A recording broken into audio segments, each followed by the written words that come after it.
Carly Spencer's Laura Wright, confused how to beat the SEC's accusations.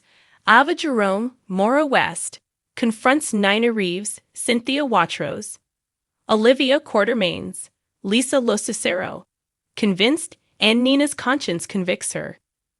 Drew Kane, Cameron Matheson, and Carly talk over the confused situation they are in with an anonymous whistleblower having turned them into the SEC for insider trading. Carly asks Drew how did they beat this. He tells her they go after the person who ratted them out. The only problem is, how do they prove the only suspect they have, Ned Quartermaine, Wally Kurth, was the whistleblower when it's kept anonymous? Poor Ned is the scapegoat because of a poor choice of wording and idle threats he made after a tense conversation with Carly and Drew several months ago. But right now, he's the only lead they have, even if he continues to plead his innocence. Meanwhile, Ava knows exactly who the whistleblower is, and even though she initially was in favor of it, now she's confronting Nina.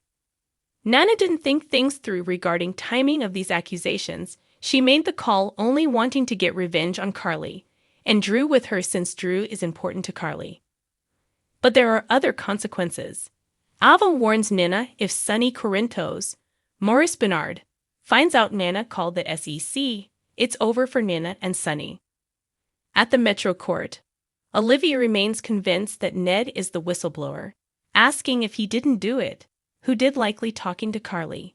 A scene of the hapless Ned is shown, and no matter how much he denies calling them, his words of months ago seem to be convicting him as the culprit. He can't get anyone to believe him because when you get right down to it, it's just something that he might have done.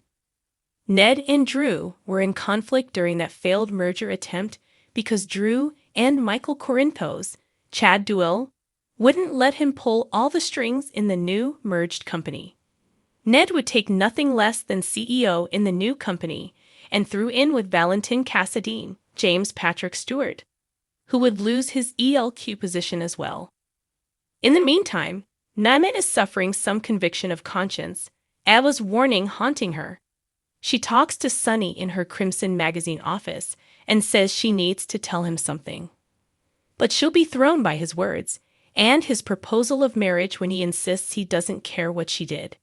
Nina will likely back out of her confession and say yes, but it still could come back to bite her. Be sure to catch up on everything happening with GH right now. Come back here often for General Hospital spoilers, news, and updates.